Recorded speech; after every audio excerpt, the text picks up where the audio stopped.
Well, hello everyone. My name is Rick Passek, the FlyFish Fanatic, and welcome to my tying bench. Today we're going to be tying a small little caddis pattern. You can tie this with or without a bead. Today we'll be tying it without a bead because you can just use a sink tip or whatever you want for this. But this caddis pattern, it's a pretty cool little pattern. So this is what we're going to be tying right here. Actually, you know what? I'll switch over to the other camera and then you guys can see it better. So this is what we're going to be tying right there.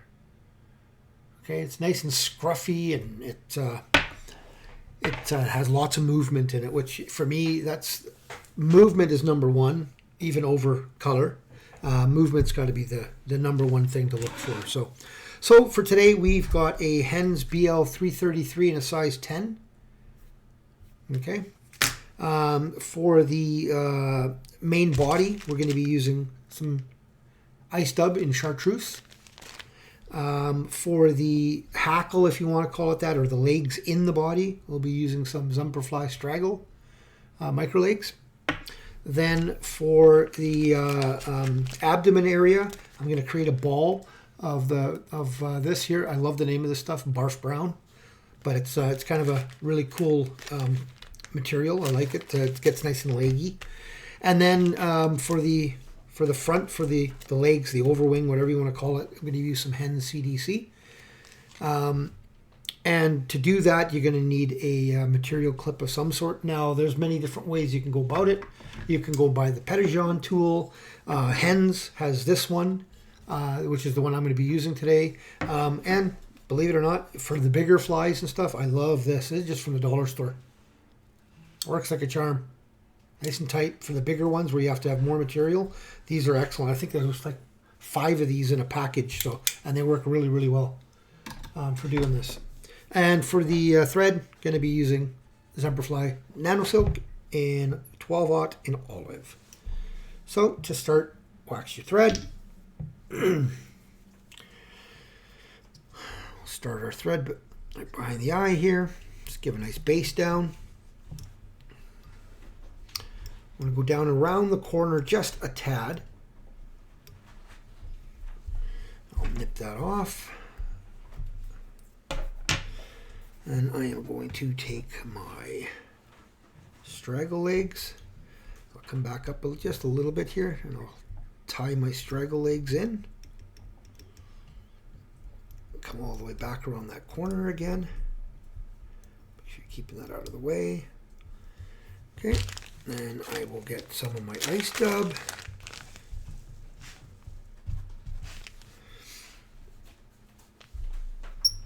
Wax my thread.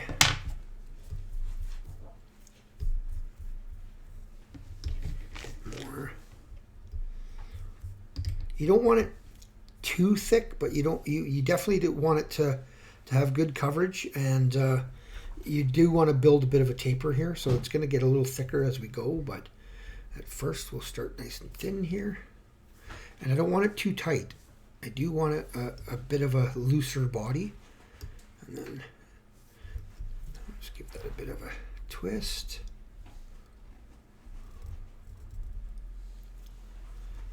Like I said, and then here I'm going to start building a bit of a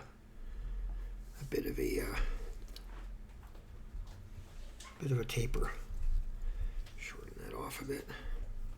So I'm just going to get a little bit more on there. A bit of a bulge right here. Actually going to go back and fill that in there a bit. Yeah. That's the nice thing about dubbing. You can always go over top, right? So a little bit more right here. Good.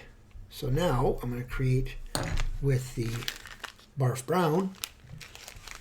Take a little bit out. Actually, I'm going to just give that another wax. This stuff dubs really nicely. Really gets on there nice, and then it controls nicely, and then you can pull it out and get these nice little leggies. So just come back over top of that just a bit, and then building that little bit of a bulge there. Now I'm going to wrap my straggle all the way up there. open wraps right to there. Now I could have done it, I have done it before I put the brown on, but I've done it this way as well, and they both work well. I find this, it has that one wrap in the brown, and it kind of shows up a bit better. But that's more for the tire than it is for the fish. So there's your pretty well your finished body there. Now we've got a couple of pieces there that are, you know what, I'm not going to waste my time doing that. I'm gonna cheat. I'm gonna hold this all back. Just take my lighter, just give it a quick zap, and that's it. And they melt out of your way. So now I'll take my dubbing brush, whatever kind you have, and just kind of on the brown portion, just trying to pull a little bit out. Okay. If you get some of the green out too, not a big deal, but just want to just pull a bit out to kind of represent those legs, right? Now I'm going to take my Nanosilk and I'm going to spin it counterclockwise to flatten that out. Try to get it. I don't know if you're going to be able to see this, but I always have a hard time doing this because I'm half blind, but I'm going to split my thread.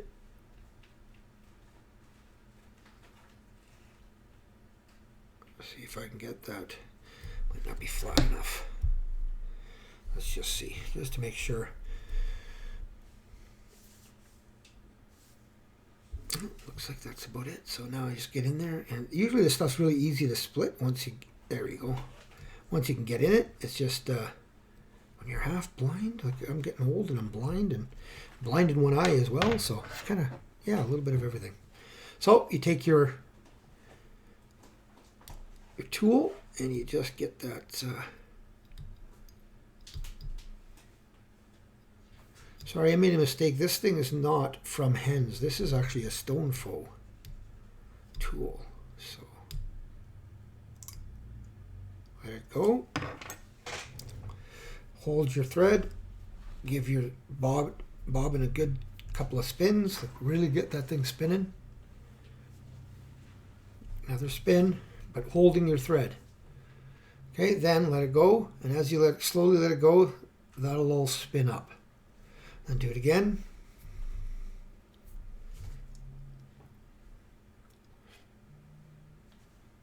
And let it go. And again. You want to get this nice and tight in there, eh? So really giving it a good spin that time. So there we go. So now we'll come up, put my turns in. Now every time I go around, I'm just going to stroke this material back very carefully. Okay. If you got some facing forward, it's not a big deal. You want this nice and scruffy. You just don't want it in your eye, that's all. So now I'm just going to just wet my fingers just a little bit. Make sure it's all back. And just make myself a little head there. And once again, I'm just going to whip finish like always. Carefully here. Nice and tight. There you go.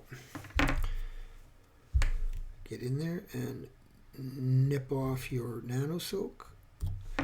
And you can try to, again, cut that stuff, or anything that's around the eye there, you just give it a quick zap and it's gone. Right? Then I am going to take a drop of my crazy glue. No, I'll go with head cement on this because it's just a little easier to drop a little drop of head cement on than it is to use that brush. So again, stroke it all back. Just a little dab of head cement on the top, a little dab of head cement on the bottom.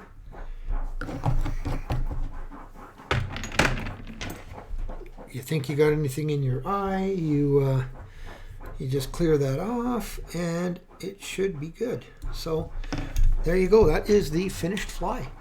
You can tie these in larger sizes or smaller sizes.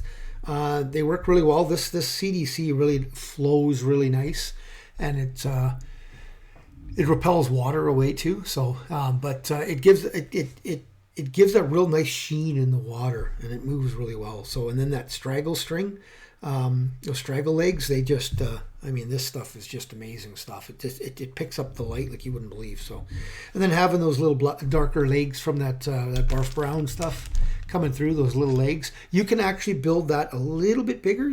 I could have stopped with my body maybe back a little bit like this to here and built a bit more brown, so a bit more brown was showing in here, but they work really well. So give that one a shot. If you like my videos, please subscribe. Give that one this video a thumbs up, and smash that notification bell, and we'll see you on the next tying video. Tie lines, everyone.